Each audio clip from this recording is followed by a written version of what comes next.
I'm Joan Cartan Hansen. Thank you for joining us for this Dialogue Web Extra. We're continuing our Reporters Roundup discussion.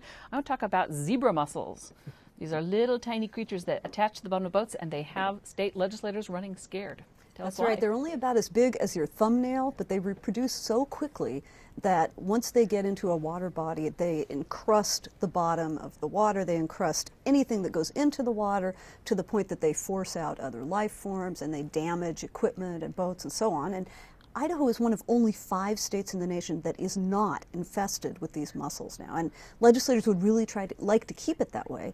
But just this past Friday, 2 more boats that were fouled with mussels were found on I-90 in Coeur d'Alene, in the Coeur d'Alene area, and entering Idaho.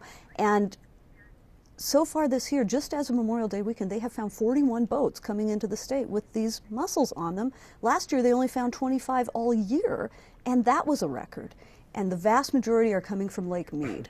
And so Representative Eric Anderson from Priest Lake is particularly concerned that Lake Mead, which is a national recreation area, shouldn't be letting boats leave without being decontaminated. And he would like to have pressure put on them through Congress, and he's raising quite a stink, and Congressman Simpson is paying attention. There you go. Another issue that popped up this week, the Five Wives vodka. You guys knew I couldn't resist. See, when you said this is an issue all the journalists are talking about earlier on the show, this is what I thought it was going to be. Because it's like vodka. Being denied another flavor of booze. Okay, Corey, let's throw it to you. Eastern Idaho, we were told this, we can't have Five Wives vodka because it would be offensive to members of the Church of Jesus Christ of Latter-day Saints.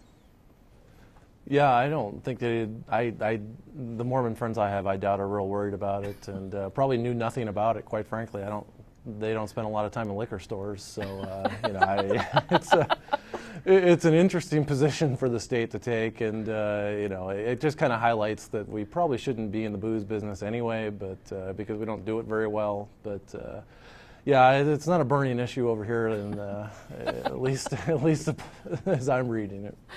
And Kevin, you had an editorial on this. Well, yeah, I feel like this is water. This is water. It's only water, and the dialogue mugs. Yes. Well, there.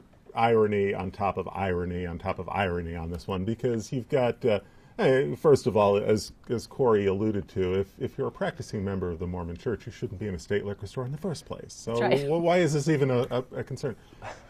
This distillery in Utah has managed to get Five Wives on the shelves of liquor stores in Utah, which are run by the state of Utah. Wyoming, which also has a fairly large Mormon population. You can get Five Wives in state liquor stores in Wyoming, and you can go into any good, well-stocked grocery store or specialty store around the state and get Polygamy Porter, which is because beer is regulated differently than beer alcohol. is not as heavily regulated by the state. So yeah, it's I mean, I don't know if this gets any traction in terms of the issue of privatizing liquor sales. I think that's really going to have to be pushed, kind of like it happened in Washington with private sector, an outfit like Costco making a definite push for this by initiative. It's not going to happen legislatively. Butch Otter is strongly opposed to privatization. So, it's a great story. It's happy hour for editorial writers. I mean, I did through that. I found the other job that I now want, which is, they get 500 pitches a year of new flavors of alcohol, and they have to decide which of those to let in and which not to let in. And about 350 were rejected last year. And part of the criticism was that Five Wives does not have a distinctive flavor, that it's a fairly typical vodka. And I didn't realize that we had a vodka connoisseur on the state's payroll. Who knew? I think the vodka is a tasteless, flavorless liquor. Yeah, that's what I always thought. I don't do a lot of drinking, but I always thought vodka was not supposed to have any taste at all. Yeah. Greg? I don't know, Greg. Better than others, let's be honest.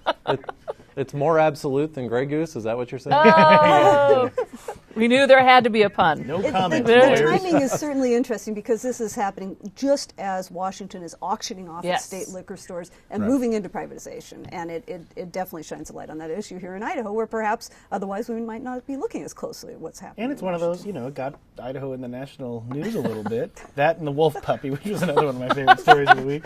Well, tell us the wolf puppy. Sasquatch. And the Sasquatch. I know, it's been a great week, I have to say. Look, you have to tell the wolf very quickly. Some out-of-town visitors driving through near Ketchup and saw what they thought was a lost puppy and took it to a vet, and the vet's like, I'm pretty sure you just picked up a wolf. And so it's here in Boise at the zoo. They're trying to rehab it. It was in bad shape. They don't know if the family, or the wolf family, had been nearby and had been scared off by the car, or maybe had been abandoned. They couldn't find a pack nearby and had been looking for a couple days, so we're not sure what's going to happen to the wolf puppy. Tourists. But I do love that idea. We found this giant kitty.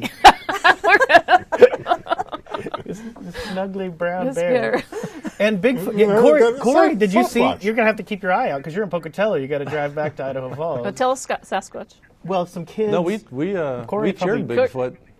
We cheered Bigfoot tomorrow because, you know, they're bringing in a national TV show, good for the local economy. You know, God bless Bigfoot. Well, tell us the story behind it. Hope he comes back. As far as I can see, some kids apparently filmed some big shadowy thing lurking in the trees, and went to the local professors here, and apparently there's a Bigfoot scholar on campus here. There is. Said, and what struck me is they said the arm swing resembles the arm swing of another video from 1967. So there's a Animal Channel show, I believe it is, where they go out and look for Bigfoot. So they're coming out here later this month. It's again, it's slow.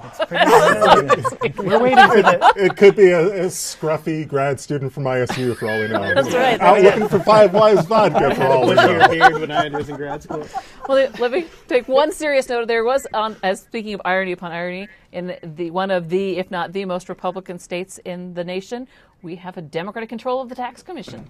That's right. It seems kind of surprising that the Otter administration, which is very much a Republican administration, does have a Democrat-led agency. And that's because the governor has not appointed anyone to replace Bob Geddes, who resigned from the tax commission in January. But he did appoint Tax Commissioner David Langhorst, who's a Democrat, to be the interim chairman. So we have an interim chairman who's a Democrat, and because that's a 4-member commission that's bipartisan, right now it has 2 Democrats and 1 Republican. It is majority Democratic.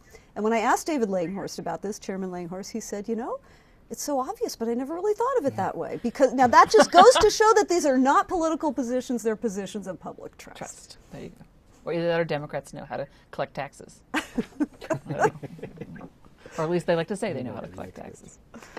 Well, I think it should be fun, and I wanted to make sure I say thank you all for joining us for this Web Extra. I appreciate it, and thank you for joining us. We'll see you next time here on our Dialogues Web Extra.